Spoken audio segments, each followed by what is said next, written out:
Morning vlog பார்க்கலாமா. தம்பிக்கு இன்றைக்கி ஸ்கூல் இருக்குது, அம்மாவுக்கு வேறு ஃபீவர், அதனால் அம்மா எந்திரிச்சு எதுவும் செய்யலை, நம்ம தான் செய்யணும். காலையில் டிஃபனுக்கு கடலப்பருப்பு சட்னி அரைச்சி இட்லி ஊற்றலான்னு. கடலப்பருப்புக்கு வறுத்த கடலப்பருப்பு இல்லை, அதனால் ஃபஸ்ட்டு கடலப்பருப்பை வறுத்துக்கலாம். நல்லா சட்டி ஓரளவுக்கு சூடானதுக்கப்புறம் கடலப்பருப்பையும் போட்டு நல்லா கைவிடாமல் கிண்டிக்கிட்டே இருக்கணும். ரொம்ப கூட்டி வச்சு வறுக்கக்கூடாது, சிம்மில் வச்சு வறுக்கக்கூடாது, மீடியமாக வச்சு வறுத்திங்கன்னா கரிஞ்சு போகாமல் வரும். வறுத்துக்கிட்டே இருக்கணும் நல்லா கைவிடாமல். லஞ்சுக்கு தக்காளி சாப்பாடு கொடுத்துடலான்னு தக்காளி, வெங்காயம், வெள்ளைப்பூடு எல்லாமே உரித்து வச்சுட்டு வேலையை ஆரம்பித்தா டக்கு டக்குன்னு முடிச்சிடலாம் அப்படின்ட்டு எல்லாமே உரித்து வச்சுட்ருக்கேன். வெங்காயம், வெள்ளைப்பூடெல்லாம், தக்காளி பக்கத்தில் எடுத்து வச்சுருக்கேன். அதையும் கட் பண்ணி நல்லா அரைச்சி போடணும், அதனால் எடுத்து வச்சுருக்கேன்.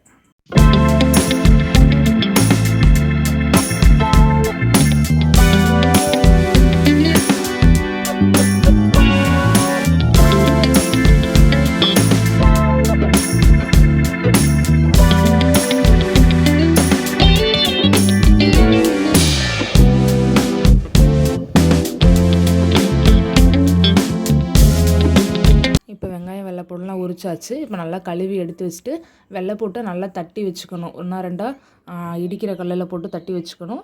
வெங்காயத்தை குட்டி குட்டியாக அரிஞ்சு வச்சுக்கணும். தக்காளியை நீள் நீளமாக அரிஞ்சு நல்லா கழுவி வச்ச தக்காளியை சும்மா நீள் நீளமாக கட் பண்ணால் போதும். நம்ம ஜாரில் போட்டு அரைக்க தான் போகிறோம், அப்படின்றப்ப நீள் நீளமாக கட் பண்ணி போட்டு அரைச்சிக்கலாம்.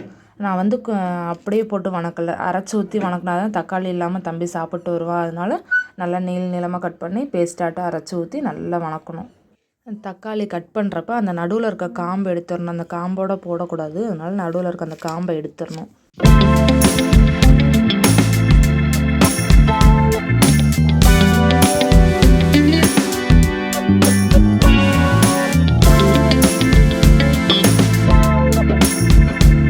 இப்போ தக்காளி வணக்கி விடுறதுக்கு ஒரு பாத்திரத்தை அடுப்பில் வச்சு பாத்திரம் சூடானதுக்கப்புறம் எண்ணெய் ஊற்றி, எண்ணெயும் சூடானதுக்கப்புறம் கடுகு போட்டு கருவேப்பிலை போட்டு வெள்ளைப்பூடு நம்ம தட்டி வச்சுருக்க வெள்ளைப்பூடு அதில் போட்டு நல்லா ப்ரௌனிஷாக வர வரைக்கும் வணக்கிடணும். எங்கள் வீட்டில் நானும் தம்பியெல்லாம் முழு வெள்ளைப்பூடை போட்டு சாப்பிட மாட்டோம், அதனால் வெள்ளைப்பூடை தட்டி போட்டோம்னா எண்ணெயில் போட்டு வணக்கிறப்ப நல்ல டேஸ்ட்டாக இருக்கும். எண்ணெயில் போட்டு நல்லா வணக்கிட்டு வெள்ளைப்பூடு வணங்கினதுக்கப்புறம் வெங்காயத்தையும் போட்டு நல்லா வணக்கணும். வெங்காயம் வணங்குறப்பே உப்பு போட்டு விட்டுறணும். உப்பு போட்டோம்னா நல்லா வெங்காயம் வணங்கிடும். இந்தளவுக்கு நல்லா ப்ரௌனாக வணங்கினதுக்கப்புறம் நம்ம அரைச்சி வச்சுருக்க தக்காளி பேஸ்ட்டையும் இதில் எடுத்து ஊற்றணும். ஊற்றி நல்லா ஒரு பெரட்டிடணும்.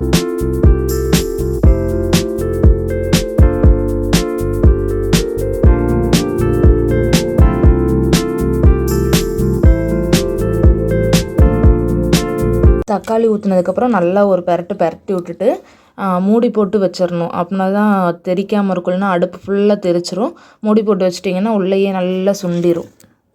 ஒரு 5 நிமிஷம் கழித்து ஓப்பன் பண்ணிங்கன்னா இந்த மாதிரி இருக்கும். நல்லா ஒரு பெரட்டு விட்டு மறுபடியும் மூடி போட்டு வச்சு ஒரு 10 நிமிஷம் கொஞ்சம் சிம்லையும் இல்லாமல் கூட்டியும் இல்லாமல் ஒரு மீடியமாக வச்சிட்டிங்க அப்படின்னா நல்லா ஓரளவுக்கு சுருண்டு வந்துடும். வந்ததுக்கப்புறம் 10 நிமிஷம் கழித்து தக்காளி நல்லா சுருண்டதுக்கப்புறம் கொஞ்சம் மஞ்சத்தூள், மிளகாத்தூள் ரெண்டும் போட்டு உங்களுக்கு காரத்துக்கு ஏற்ற மாதிரி நீங்கள் போட்டுக்கலாம். நல்லா ஒரு நிமிஷம் பரட்டி விட்டுட்டு ஆஃப் பண்ணிட்டீங்கன்னா தக்காளி தொக்கு ரெடி.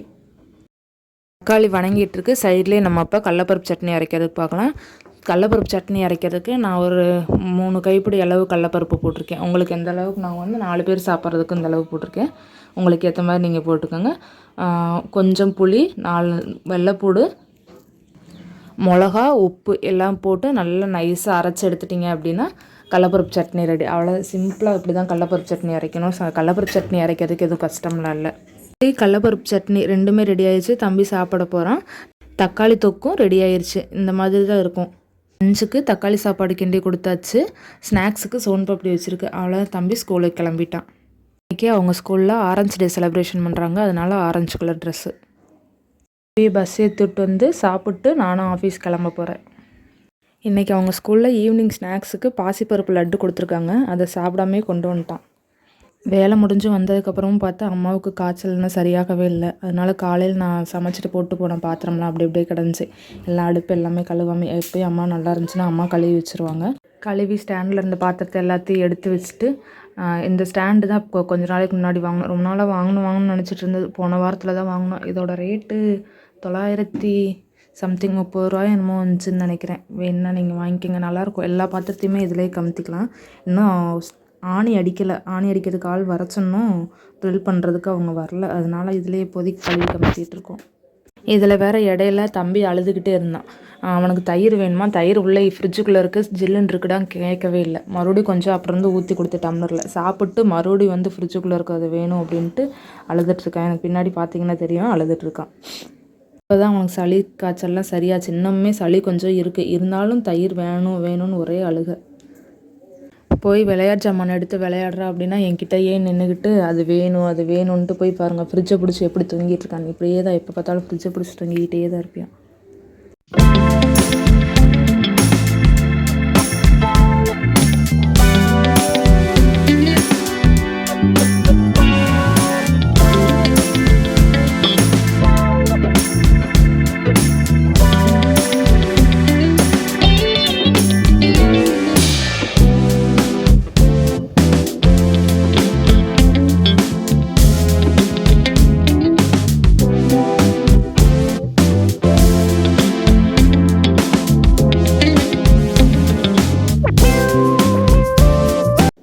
அம்மா காலையிலே சுண்டல் ஊற வச்சுருந்தாங்க. மதியம் அம்மாவுக்கு முடியாதனால செய்யலை. இப்போ அதனால் பாத்திரம் கழுவு இடையிலையே குக்கரில் போட்டு வச்சு விட்டேன். 2 டைம் கழுவிட்டு உப்பு போட்டு தண்ணி ஊற்றி மூடி வச்சு ஒரு 5 விசில் விட்டு ஒரு 10 நிமிஷம் சிம்மில் வச்சு விட்டோம்னா கரெக்டாக இருக்கும்.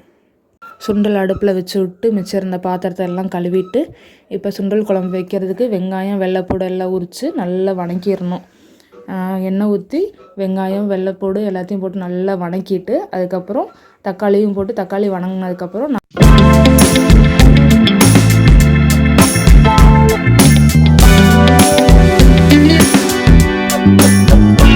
மஞ்சத்தூள் 1/2 ஸ்பூனு, மல்லித்தூள் ஒரு 3/4 ஸ்பூனு, வீட்டுப்பொடி ஒரு 1/2 ஸ்பூன் போட்டிருக்கேன். நான் எல்லா குழம்புக்குமே நாங்கள் வீட்டில் அரைச்சி வச்சுருக்க பொடி தான் போடுவோம்.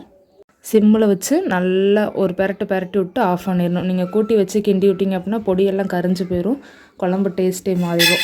நல்லா பெரட்டி விட்டுட்டு எடுத்து ஆற வச்சிடணும். ஒரு 5 நிமிஷம் ஆற வச்சுட்டு அடுத்து அதை எடுத்து அரைச்சிக்கலாம். இப்போ தாளிச்சு விட்றதுக்கு 2 வெங்காயம் கட் பண்ணி வச்சுருக்கேன். கடுகு கருவேப்பிலை போட்டு தாளிச்சிட்டு இந்த வெங்காயத்தையும் போட்டு நல்லா ப்ரௌன் கலராக வர வரைக்கும் வணக்கிட்டு அடுத்து நம்ம அரைச்சி வச்சுருக்க பேஸ்ட்டை நல்லா ஊற்றி ஒரு 2 நிமிஷம் நல்லா கிண்டி விட்டுக்கிட்டே இருந்துட்டு அடுத்து உங்களுக்கு தண்ணி எவ்வளோ வேணுமோ அவ்வளோ ஊற்றிக்கலாம். நான் இதில் இடையிலே புளி ஊற வச்சு வச்சுருக்கேன். உங்களுக்கு அளவுக்கு நீங்கள் புளி ஊற வச்சுருங்க. நான் ஒரு பெரிய சைஸ் லெமன் அளவுக்கு ஊற வச்சுருந்தேன். நல்லா புளியை கரைச்சி ஒரு 5 நிமிஷம் வச்சிட்டிங்கன்னா அடியில் அந்த தூசியெல்லாம் அடியில் நின்றுக்கும்.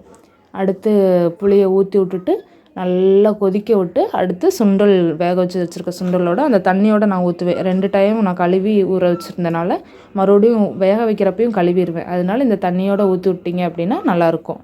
நல்லா இந்த அளவுக்கு கொதிக்கிறப்போ பச்சை வாசம் போயிடும். அதுக்கடுத்து நீங்கள் ஆஃப் பண்ணிவிட்டு சாப்பிட்டுக்கலாம்.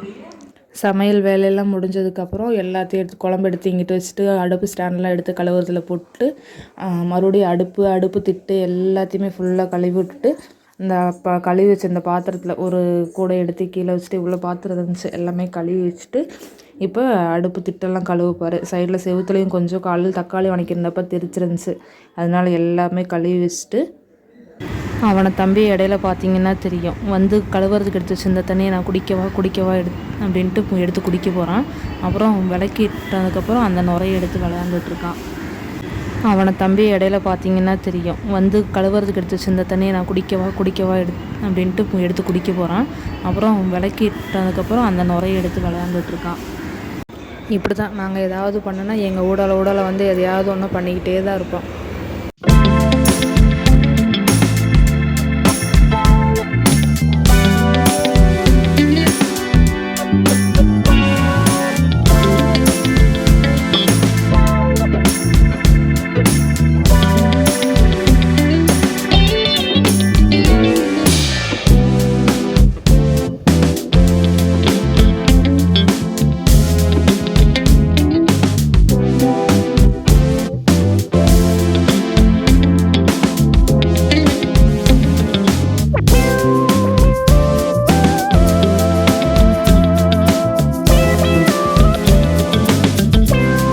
அவ்வளோதான், வேலையெல்லாம் முடிஞ்சு சாப்பிட்டு தூங்க வேண்டியதான். நம்ம வீடியோ பிடிச்சிருந்துச்சுன்னா லைக் பண்ணுங்கள், ஷேர் பண்ணுங்கள், கமெண்ட் பண்ணுங்கள். மறக்காமல் சப்ஸ்கிரைப் பண்ணி அந்த பெல் ஐக்கானை கிளிக் பண்ணி ஆளில் போட்டுக்கோங்க.